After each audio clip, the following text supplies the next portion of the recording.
Everybody, so let's talk about what the real estate market is going to do here in East Tennessee, really for the end of 2024. We're now can even talk, halfway through the month of October. So at the very end, Q4, or the start of Q4, and then we're going to obviously be right into 2025. Right now, in general, we as a team, and even myself, I have the most active listings that are not under contract at any point in my real estate career, which you could argue, hey, is a great problem to have. It's great to be able to do business and help people, but my problem is it's not so much trying to get activity on the homes. The homes have a lot of activity for the most part, especially homes if we've got it priced correctly.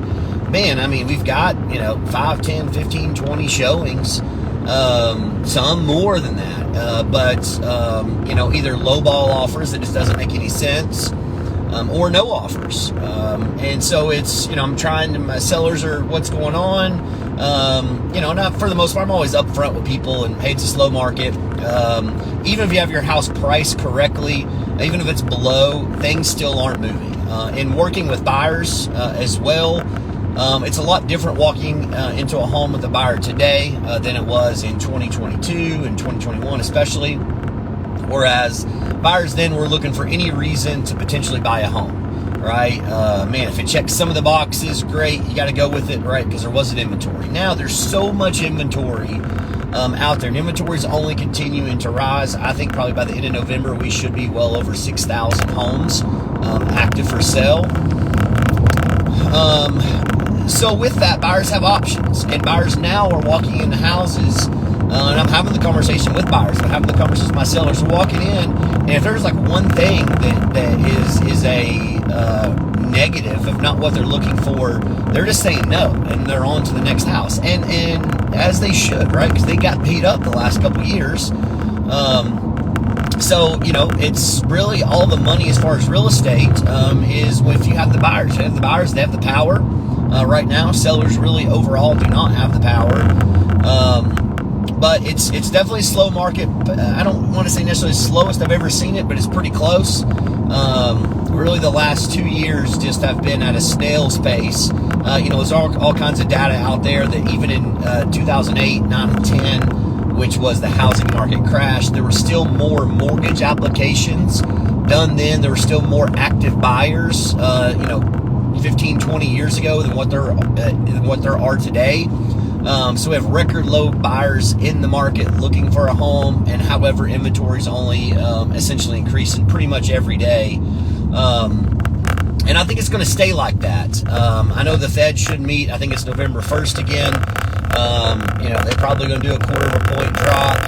It'd be great if we see another 1/2 point drop. But this is where, if you don't understand mortgage rates, I'm not going to pretend I do.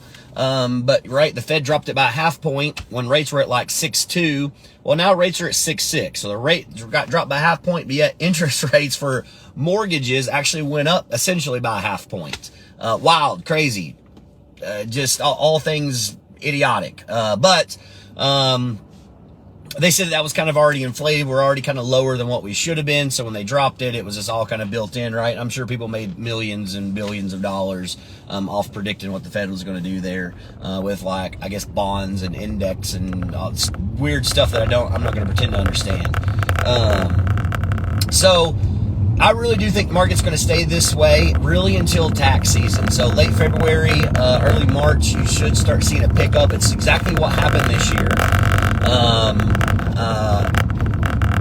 It really came on super strong, and then all of a sudden, as soon as May got here, mid-May, late May, boom, it just dropped right back out. So it was like all those new buyers,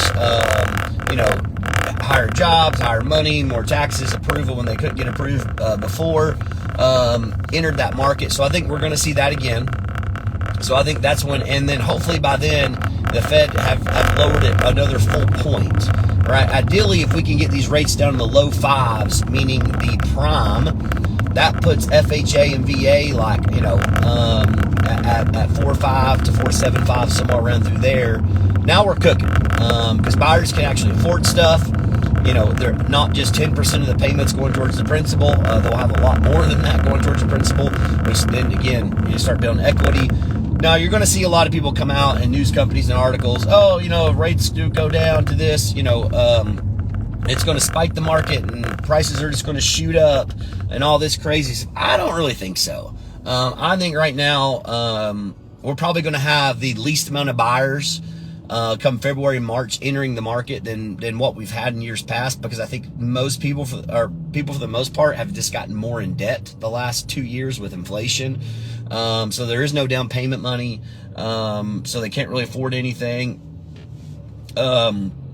So I don't really have a whole lot of prediction for 2025 as far as it just picking back up, but you're definitely going to see people that's threatening this. Oh, buy today. What is it? Date the rate, marry the home. I hate that saying. It's so stupid. When people ask me all the time, should I rent or should I buy?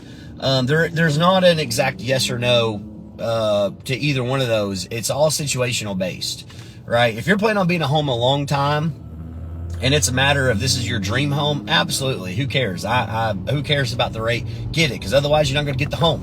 And then I really do think by the end of 2025, we should see rates really into probably the high fours as far as prime. And I think probably by the end of 2025, 2026 tax season, just kind of jumping ahead, I think that's when we're really going to start regenerating some. And I think that's no matter who gets elected. And no matter what kind of policies get put in place, I think that's just going to be a natural little cycle. We'll see it kind of pick back up there. But that's really my prediction. I think we're going to kind of stay slow. Prices are going to kind of keep coming down. Sellers are paying closing costs. Sellers are having to make repairs. And then I think we're going to see that spike happen late February, March, when those tax season gets here and the new buyers enter the market. Rates have came down to the lowest they've been in like 2 or 3 years. At that point, geez, it'll be like 3 years. Crazy. Time flies. Just keep lowering it. I think it kind of just mellows back out. Same thing, May, June again. But as always, guys, if you got questions, feel free to holler. Just want to kind of give you a little heads up of what I think is going to happen at the end of the year and next year.